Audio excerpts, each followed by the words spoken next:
envision like a commercial offering surrounding that interface, like support contracts, or is it just consulting? I'm always envisioning support contracts, but it's just in my opinion or in my experience, it doesn't happen. At least not for me. Maybe I think the difference with Nagios is that Nagios has a much broader scope in the sense that it monitors everything. If you can think of a plugin, you can sort of plug it into Nagios, whereas Smokeping, which is sort of my closest equivalent, is very, very narrow in the sense that it deals with latencies. It does that in a very specialized and ingenious manner, but it's just latencies, and that's too small of a problem for a support contract, because then people have all sorts of other tools in their operation, while Nagios is sort of the spider in the center for some people. Yeah, I mean it's interesting, in general the concept of commercialization of open source when it comes to open source developers. I've used you as an example before because I've given presentations and I've talked about the fact that I feel like it's important for core open source projects and the developers behind them to be able to realize a revenue stream through some means. Otherwise, I think eventually you end up in a position where the original contributors will leave because everyone has to generate revenue.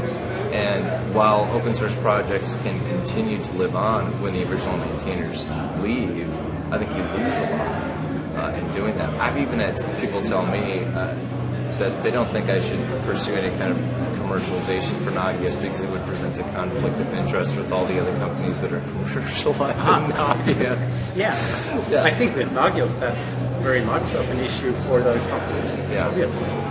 But I mean, what are your thoughts on?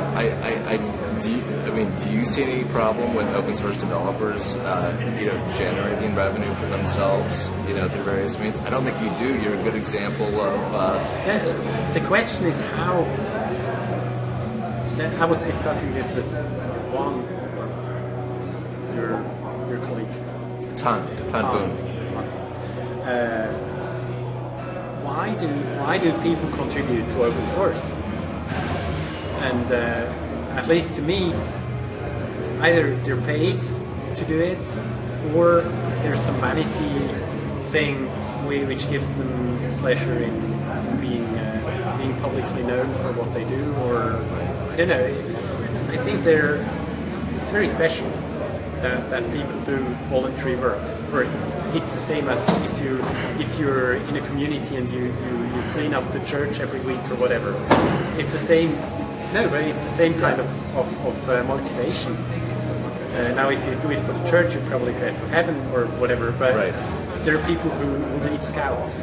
So why do they do it? I think there's similar mechanisms in motivating people into contributing to open source projects. Some scouts, people are being paid for their work also, and then there are also volunteers. So there are also precedents. There is precedence for this kind of situation where some people are being paid and others are not, and they get along, but there is also conflict. Yeah, it's a tough mix. I know, a lot of people contribute because they want to improve their skill set, they want to make a name for themselves, and that's a part of the volunteer, and I think that's a great reason to get involved too.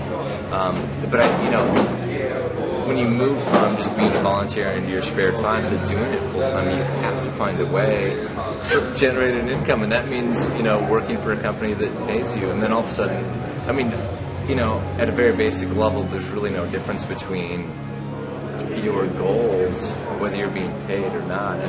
The conflict comes in if your employer says add this feature, you have to do it, versus we just want you to help the project and make it better.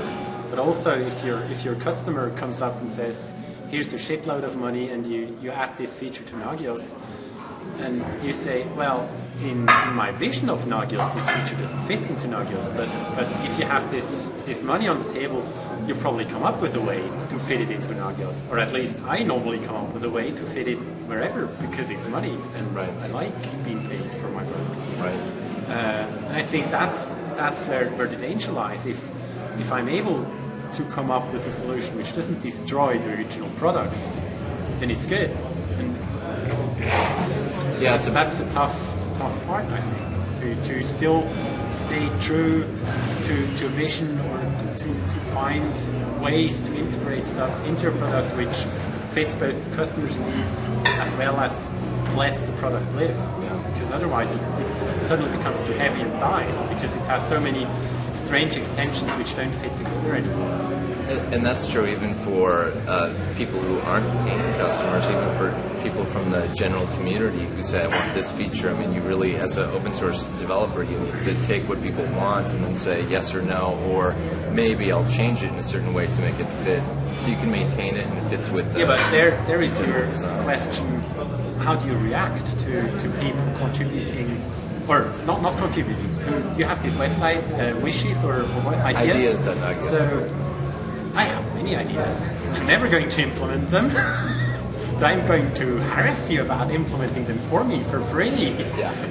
So there are those people, and I think I can deal with them, because what I tell them is that I'm happy to create the code for them to have this implemented if they really need this. And sometimes they will say, oh, that's great, and they pay, and some say, that's going to cost money, and they're gone. Well, what I find more difficult is people contributing code which doesn't fit. Or at least with RRDTool, this happens to me, that people, they create this great extension in their view, and probably it's even great in the sense that what it does is really cool, but it just doesn't quite fit into my vision of RRDTool. And then sometimes I can get those people to change the stuff to sort of fit. And sometimes when I tell them that I thank them very much, but I would require them to add additional work, then they say go away. Yeah. Or I don't know, you have this fork thing. Yeah. Was this about you not accepting stuff, or? I think there were a number of reasons for it. Part of it, I think a large part was lack of communication, both my lack of communication and lack of communication on the part of the people that intended fork and then did fork. And I think that's really key. But I think one of the challenges with Nagios in the past has been I've been the sole committer to the gatekeeper to the CVS code. So if I'm busy doing other things, then there's a roadblock essentially in the development process where people contributing stuff and you don't right. add it to the repository. Don't get around to doing it because I can only work 24 hours a day, and but I mean that's we started to solve that by bringing on Ton and Andreas onto the core development team. Yeah. We're going to bring on additional people. How do you deal with that with RRDTool? Are you the main gatekeeper still? It's only me. Yeah. I did have other people being able to commit, but I stopped this. What was the reason? The problem is really the pureness of the vision, in the sense that the problem is people come and go, or at least in my world. I'm the only one who stays. And when there's stuff in my repository which doesn't work, I get to fix it. And so there is this one guy, he contributed very cool code to RRDTool, and I was very happy. I said, wow, that's really, we need that, and I immediately imported it. And I didn't see any problem with it at that point. And then at some stage it became clear that actually it doesn't work. So I told the guy, can you fix it? And he said, no, I'm just way too busy at the moment. I maybe get around to it in a month or so. And so, okay, in a month. He didn't do it. And then later on he started contributing on another aspect of RRDTool, having forgotten that first thing because it was done, it just didn't work, but for him it was over. And so I fixed it, and now just a few weeks ago I figured out that it has additional problems which make it fundamentally totally useless in RRDTool. It just doesn't work, it doesn't scale. So I rewrote his whole code again, and now I think it works. And he's been contributing other stuff as well all the time, and so I don't want to lose him, and I don't want to offend him by telling him, you first fix that code before I accept other stuff. Why? And so if there were additional people